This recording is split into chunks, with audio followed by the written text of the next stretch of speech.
I will say that Arteta's decisions during this game were so questionable. I mean, number one, taking off Ødegaard. Welcome back to the Arsenal Humans podcast with me, Luce.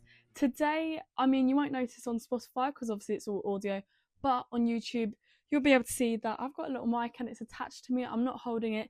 I mean, I'm very expressive with my hands anyways, but I feel like I'm able to just, be more free with it, which is going to be really annoying for you guys watching, but more fun for me because I don't feel as restricted. But I've made the little investment into some little mics. It actually comes with the little fluffy thing as well. I don't know if there's a technical word for that, but that's like for when you're outside. So you never know, we could get the Arsenal Humans podcast out on the road. But for now, anyways, let's get into this episode. This week, I mean, we've had 4 fixtures, so it'd be pretty unlikely if I'm like, wow, all 4 went our way, amazing results, all clean sheets, we bagged lots of goals. That would be very unlikely. And to be fair, considering we did have 4 fixtures, 3 of them went our way. One of them, a bit questionable, puts us in a bit of a tricky sitch in the Premier League. But we've got a couple of fixtures tonight. This episode is going out a day later than it normally would, so both fixtures at the start of the week are happening already tonight, so we'll look ahead to them as well. But before we do that, let's actually get into the 4 fixtures, what went well and what went wrong. Okay, so this week we saw the last WSL fixture of 2024, so I thought I'd make the warm-up poll about the WSL considering the next 2-3 weeks. The podcast is going to be pretty male heavy in terms of the content, obviously still include the women's side, but it's not going to include as many fixtures. So I thought, let's ask the question, is Russo the best striker in the WSL right now? 87% of you said yes, Russo is the best striker in the WSL right now, but 13% of you did say no. And yes, the question is there an Arsenal bias with my followers? Obviously there is, because I'm an Arsenal fan. But also, if you're watching this right now or listening on Spotify and you're like, oh, I don't agree with you and your stupid Arsenal bias, then you should follow me on Instagram and then you can have your say on my poll and maybe make it a bit more even.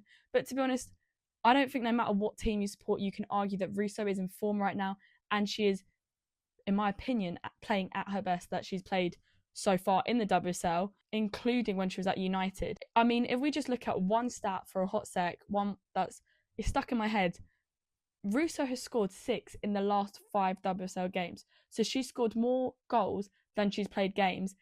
And guess what? The first goal of the season that she scored came the game after Jonas left, which happened to be against her former club. I mean, if that's not making a statement, then I don't know what is, because you can't deny that she is in form and she is clinical. I think the fact that she's been getting more than 1 goal in games, whether that's a late winner, a penalty, she's been clinical in the box. And I think it's just really good to see, because I know I publicly said on a few different platforms at the start of the season when Eunice was still with the club that Russo just wasn't there. There was something about her that it wasn't quite clicking, wasn't quite working out. Whereas now I'm like, oh, okay, she's back.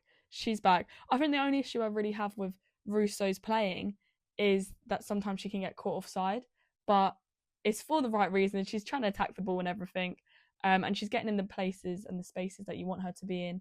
I mean, the way she's turning on the ball, creating those chances, even slotting back more in central midfield positions so that she's in the build-up play as well as just being that clinical striker. I think this is only good for Arsenal, and to be fair, England as a whole, if we're looking ahead to the Euros, because I know that draw happened recently. It's in the front of my mind. I'm just very excited about that. I'm excited to see Russo play football for the rest of the season, and then because I do think that Russo is the best striker in the WSL right now.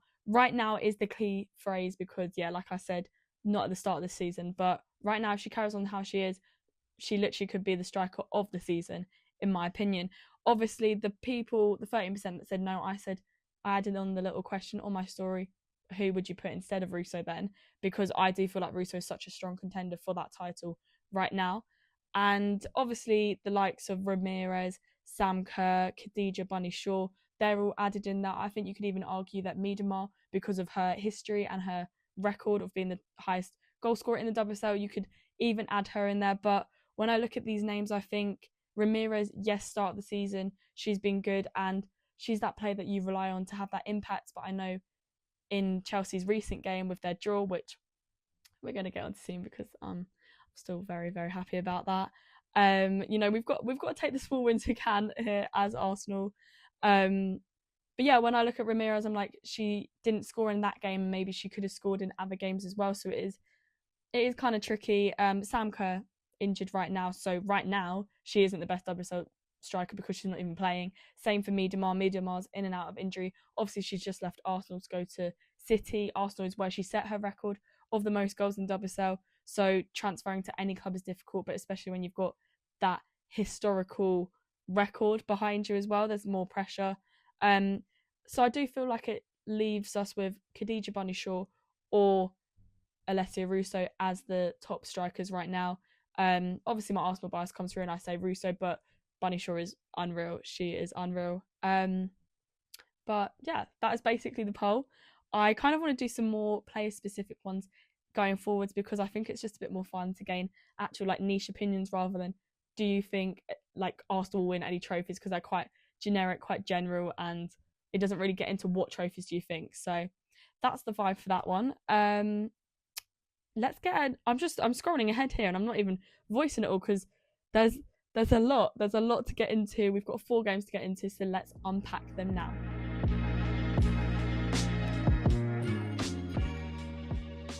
Okay, perfect. 4 games this week, 3 wins, 1 draw. Not too shabby if you ask me. I mean, let's start from the top chronological order. Arsenal played Monaco in the Champions League. I did predict this to be a 2-1 win. Smashed out of the park, 3-0. Kept that clean sheet as well. As it stands, this win does see us into the next round, which is the last 16, as we're third in the overall table. Just a couple of points behind Barca and Liverpool, which is very encouraging if you ask me. I was a little graduating girly when this game was going on, so I've just seen the highlights, which seems to be a common theme because I feel like they clash with schedules when the games are, especially when they're always at the same time, which is so annoying. But you saw, if you looked at the highlights, if you're watching the game, if you weren't, let me tell you who scored. Jesus passed the ball into Saka for the first goal. It was a nice ball whipped across. I do feel like Lewis Scaly needs to get a little bit of credit for that one because his positioning in the build-up as well just really helped to it. And it's good to see the younger generation definitely contributing. I just think great composure from him and the others as well. I feel like Jesus is a player that I've never really loved. Jesus, I feel like he'd always end up on the floor like rolling around and I was like, is he actually injured? Is he not? And then later thing, he is injured and he's in and out, and I just feel like the reason why the conversation that always surrounds Arsenal men is we need an out and out striker is because the likes of Jesus, he's not as reliable anymore. He is a great footballer. I mean, you can't deny like what he does when he's on the ball, and this game proved when he is in form, unreal. But I've not ever taken to him completely. I feel like people have that with certain players, but he did help us with that goal. And looking at the highlights, I do feel like maybe he should have scored another couple of times because most of it was literally goal attempts from us. But I mean, second half came along and Monaco did look a little bit more promising, but we managed to keep that clean sheet, which is really good for Ryan. I think it just proves that he is one of the best keepers in the Premier League. Saka and Havertz's pressing for the second goal was unreal. I think we're showing that passion and that drive. Yes, we're 1-0 up, but 1-0 can quickly become 1-0 and then 2-1 to the other team. So I think the fact that we're so on it, that's something that we don't really see too often with Arsenal. I feel like we usually just sit back, sit deep, and then end up just defending rather than keep attacking. So it was really good to see that. And then Saka returned the favour by then assisting Havertz. Not sure if it came off actually his shin, his boot, or what, but it went in. So a goal is a goal, if you ask me. So great way to win. 3 goals away from home. And I just feel like this fills us with more confidence in European football, which is something that you see a lot of teams, they almost do really well in the Premier League or the WSL respective league, and then they get into the European competitions and they almost fold. But I think it just shows that Arteta's done really well with this team. So I am impressed with us and hopefully that can carry on. We'll get on to how the boys did in the Premier League later on, but for now let's move on to Vålerenga 1, Arsenal 3 in the Women's Champions League. I predicted to be a 3-0 win, so probably should have said that for the men's, to be honest. But to be fair, this wasn't a far off predictions. Another 3 goals away from home, so another great win for us, getting 3 points. I think this game just proves that Russo is one of the best strikers in the world. I know that's a big statement, but right now I just feel like how she is as a striker, she's just so good. I feel like she slots into different teams, different formats. The fact that she's getting those goals in the WSL, but she's also able to transfer it into the Champions League. Just very impressed with them. And yeah, I'm just really impressed with how we're doing, especially under Slegers. It's a new team, it's a different competition, but it's good. It's good. I'm excited. The game I don't really want to talk about too much, so we're going to kind of get through this one a little bit quicker. Arsenal 0, Everton 0, humbling. I predicted it'd be 2-0. I actually predicted it. I was like, yeah, Everton, they've got mixed form. We'll give them that, but we're Arsenal, they're Everton. Like, we should be getting the win. I thought we'd become a little bit complacent, so 2-0. I don't really think I can pick out too many positives from this game. It's a lot of it. Before I say anything, I'm very much keep Arteta in. I don't know why everyone's overreacting, saying we need a new manager. That's why all these teams are just going so because you need to work with your team. You need to form that relationship, and the likelihood of your team actually winning a cup or winning more than one cup, winning trophies or more than one trophy is pretty unlikely when there's so many teams competing, and it's becoming more and more competitive each year, both the WSL and Premier League. So I think people just need to relax a little bit on that. But I will say that Arteta's decisions during this game were so questionable. I mean, number one, taking off Ødegaard for a 17-year-old. I don't get why he didn't take off Marino, firstly, because I feel like he was arguably having a poorer performance.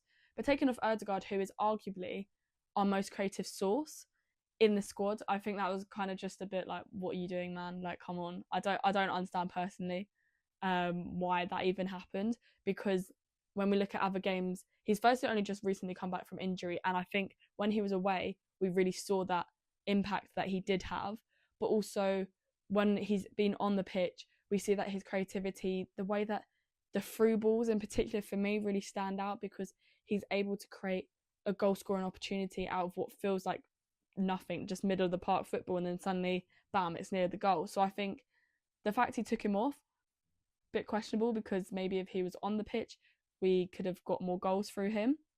I think this does, however, show that there is a lot of emphasis on Ødegaard and Saka, which is gutting. I feel like Arteta was maybe trying to prove a point that we don't just rely on a couple of players, but maybe we do.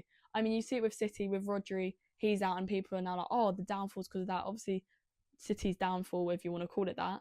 I mean, the amount of games they've lost with any other club you would, but maybe because it's Pep and his persona, his aura that he's created, downfall sounds a bit harsh, but actually, no, let's say downfall, because that downfall people are blaming partly on Rodri, and I think, yeah, that is a small factor, but you can't rely on just one player, and that's what's worrying me, is when we're taking off Ødegaard or he's injured, you just see the team sort of a bit lost, not really knowing what to do. I think it just made us look quite separate in certain parts of the field, whereas having people like Rice, Ødegaard together, they can really just link the defence to the midfield and out wide or further down the pitch. So, there were no goals, which obviously does sort of beg the question, are we going to get our striker? An out-and-out striker. I know Isak would be unreal for this. I mean, there's been a lot of rumours recently over the last couple of days that Rashford, he wants to leave, he is leaving United, that's what people are saying, or he's leaving on loan. And whether Arsenal want to make that decision, or whether they have the money to, or are willing to spend that on this player that right now isn't proving to have much form, but he has that potential, and when he does well, he is one of the best. I'm thinking he could come in and either slot in as a winger or that out-and-out striker. But I think no matter what happens with Arsenal, the one thing that's really confuses me is that when we're winning, we're like, no, we don't even need a striker. Like, we've got loads of people just stepping in. It's great. And then when we lose something, it's like, oh, we're losing because of this striker. But then you weren't saying that when we win. So I do think it is a very tricky one. But obviously, the January transfer window is soon. Not many transfers do tend to happen around this point. It seems like coaches come and go more than players do around this time of year. But I'm hoping that if we do make any transfers, it is based on an attacking player, because once we have that player. And if it's working, great, amazing. But if it's not, then we've got to stop using that striking position as a scapegoat for what's going wrong. And to be honest, I don't really know what's going wrong.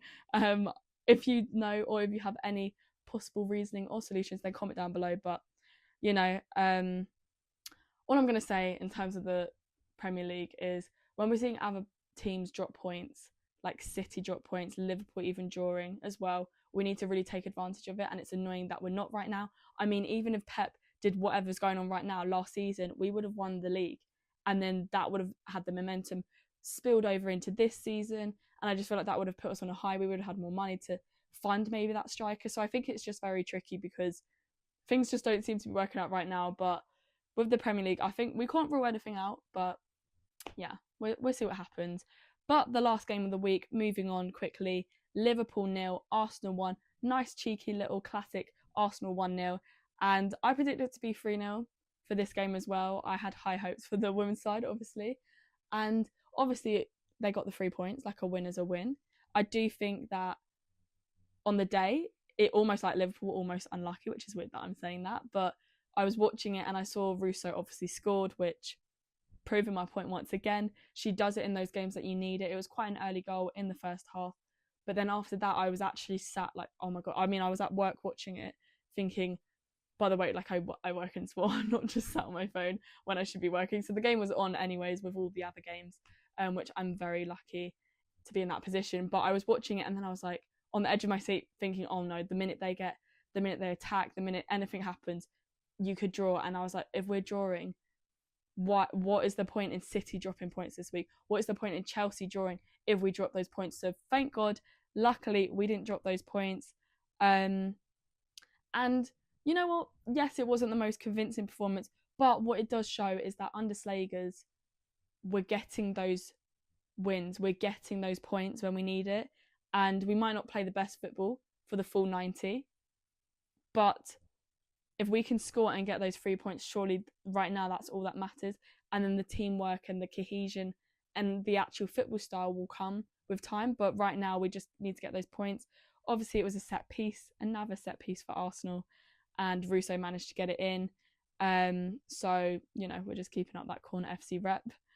But yeah, it was a big weekend. In terms of the title race, I think if you look at it, the last few seasons, it's been Arsenal, City, Chelsea. Them three in any order have been the ones leading the way. United this season, I feel like are just creeping up behind. But for me, just focusing on the top three.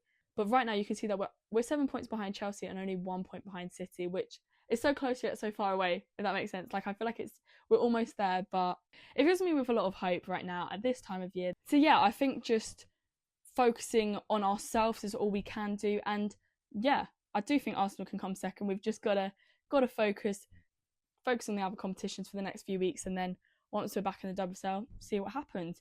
Also, just focus on the WSL, one little thing, as she literally was like my favourite footballer growing up, and still one of my favourites. I've just got to give a little shout out to Jordan Nobbs, who got her 200th WSL appearance, first player to ever do it. Crazy. I think if that doesn't say that she's a legend of the game, then I don't know what will. But yeah, that was just really something. I thought that was just something really cute, and it popped up on my feed. I was like, oh wow, because when I was a 10-year-old, used to see her obviously in an Arsenal shirt. Now I see her in an Aston Villa shirt, so it's different vibe, but it's just really good to see her as a player doing well. And yeah, it's really nice to see that someone that I've grown up watching is still playing and still living out her dream and inspiring so many more girls. And I reckon there's probably a 10-year-old me somewhere else watching her now and just seeing her towards the end of her career, whereas obviously I was lucky to see her at the beginning. So yeah, it's just a really nice moment. Just wanted to give a little shout out to her. But moving back to Arsenal, yes, we had 4 games and we got 3 wins and 1 draw. So technically we only dropped 2 points this week, which now I put it like that, I'm feeling good, but we've just got to make sure that going forwards we're not dropping points at silly games. Don't get me wrong, if we're drawing to the top teams, that's okay. We don't want to be, but that's okay. But if we're dropping to teams that you're questioning their position in the league, then that's where for me the line is drawn. But I do think that obviously, yes, we don't have WSL fixtures coming up, but I do think that we can really prove ourselves to be contenders for both the Champions League and the Premier League this week, as we have 3 fixtures coming up. So I'm going to get into that right now. Okay, so I've leant back for this one. I feel like it's got to that point in the episode where I'm cream crackered. I'm knackered right now. So I was like, I'm just gonna lean back and talk through predictions because we've got 3 games this week. 2 of them are actually properly happening right now by the time this actually has gone out. Poor from me this week. I'm sorry. I've been busy gal, but no excuses. Still got a pod out, so big me up. Thank you. Okay, so Arsenal actually, before I get into the actual fixtures, 2 games are happening tonight, and obviously there was that controversy over where the games are being played because Arsenal women game against Bayern in the Champions League was meant to be held at Emirates tonight, but last minute, like a month ago or something, it's got changed because obviously Arsenal men, they do take priority, and whether you agree, disagree, that's just the way that football is right now. And I'd love to see a time where they can share the stadium, or the women's team have a stadium that's bigger, because right now the women's side have to play at Meadow Park tonight, which meant a lot of fans were very unhappy because they would have paid money, even accommodation if they're travelling or whatever. So that is really gutting if you got a ticket and now you can't go to the game.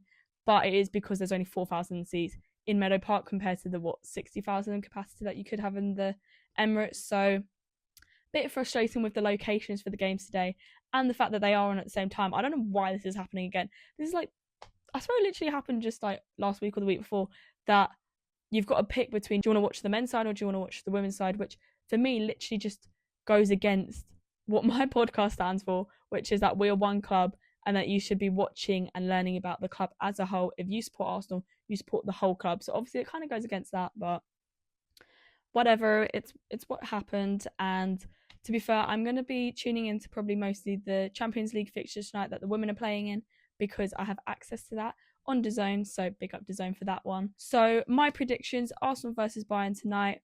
I think Arsenal versus Bayern, I want to say it's going to be like a comfy 2-0, maybe even actually 2-1. That's not that comfy, is it? No, I don't know why I use the word comfy, because that's not that comfy. But I do think we've had obviously our last WSL fixture, and we only got 1 goal in that one, so I don't think this is going to be very, very high scoring. I feel like I have predicted a lot of high scoring games recently. It hasn't. Some have gone that way, some haven't. So we're just going to go with a 2-0. I hope we can keep that clean sheet. We're at home, so we've got that advantage, but Bayern are obviously a very good side, so you can't rule them out. But yeah, I'm going to go 2-0 Arsenal. Then Arsenal versus Crystal Palace tonight. It is the Carabao Cup quarterfinals. I was having a chat with a few Arsenal fans today at work, and I just think that for Arsenal, this cup could be our chance to get silverware. I mean, you look at the Premier League, you look at the Champions League, you look at any of the other competitions we're in, it is very tricky. The competition is heating up quite a bit, whereas I do feel like for us, Crystal Palace, we're facing them twice this week. I'll get into that actually in literally like 2 seconds. But the first time we're facing them this week, we are at home. It is in a cup game, and I think we have a chance to progress straight to the semi-finals, which would be great. And almost, it depends who we get in semis, but I feel like we could get into that final, and it would be great to get that silverware, just to give the fans more confidence in Arteta if that's dropping. And also just, I feel like we've worked for it so hard over the last 2-3 seasons. We've really deserved to get something out of it, and it's just not really worked out. So I think today we're going to have a stronger squad for this game than maybe at the weekend. On Saturday when we face them, because to me this cup means a little bit more than the game at the weekend. I'd rather draw the game. I don't want to manifest it, but I'd rather draw the game at the weekend than lose tonight's game, because I just think, for me, the fact that we're so close that we could actually get this trophy. I know the likes of Eddie Howe, Big Ange, he'll want them. Both of them will want them for their respective clubs. I do feel like for us, this is a cup that it'd just be great for us to get something. So I'm hoping, and actually no, I'm not hoping, I'm thinking it's going to be an Arsenal 3, Crystal Palace 1. I don't think it's going to be a clean sheet, because I feel like Palace will bring out a strong squad for this, but I do think Arsenal will just steal that win. And then same for the weekend, I think Arsenal will get that win. We are away then, because it is at Selhurst Park, but I do think that on Saturday Palace will score 2 goals. I feel like if Eddie Nketiah is gonna, show why we shouldn't have dropped him, this is going to be the game. So I do think they will get a couple goals. Maybe he'll get one, you never know, or he'll just contribute in it. And then for Arsenal, I reckon we'll get 4 goals. That's quite high, but I do feel like, obviously it does depend what happens at the start of the week, which is tonight, but I do feel like, yeah, we'll win both games. Tonight will be slightly more chill. We'll have more pressure on us winning, but slightly more chill. Whereas then at the weekend, I do think, 4-2, high scoring game, intense, like maybe even 2 at one point, and then we come back, or I don't know what, but that's my sort of predictions. I do think that Palace are a team that we shouldn't go in thinking it's an easy win. I don't think their position in the table necessarily reflects on how they're performing recently, so can't get complacent with it. So yeah, that is the end of my predictions. I'm predicting 3 wins out of 3, so last week wasn't far off 4 wins out of 4, so we'll see if that can happen.